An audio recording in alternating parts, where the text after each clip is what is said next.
95% des touristes qui vont au Japon font les mêmes erreurs, et franchement, j'en ai déjà fait moi-même lors de mon premier voyage. Si vous ne voulez pas faire ces erreurs, écoutez bien ces 5 choses qu'il ne faut surtout pas faire au Japon. C'est parti. On commence par quelque chose qui peut vous paraître surprenant, mais au Japon, il ne faut surtout pas manger et marcher en même temps.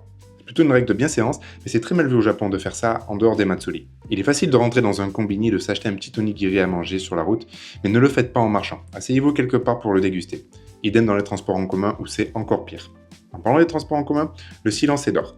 Il est très mal vu de parler fort dans les transports en commun et de téléphoner.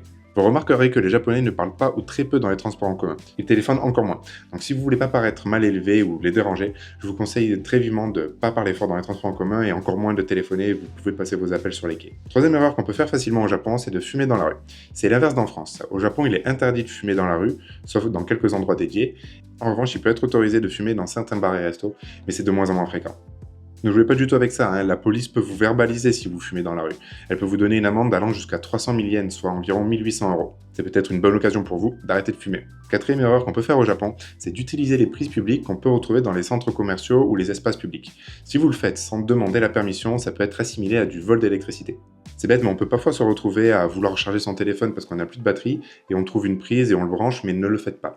Entrez dans un bar ou un resto, commandez un petit truc et demandez si vous pouvez charger votre téléphone, c'est beaucoup mieux. Et enfin, dernière erreur qu'on peut faire au Japon, c'est ne pas respecter le bon côté dans les escalators. Au Japon, c'est comme en France, si on ne monte pas les escalators, il faut rester d'un côté ou de l'autre.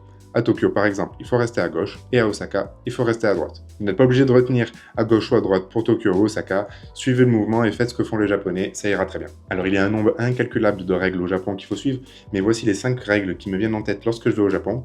N'hésitez pas à poser vos questions en commentaire si vous en avez, à vous abonner. En attendant, je vous dis, prenez soin de vous, à la prochaine.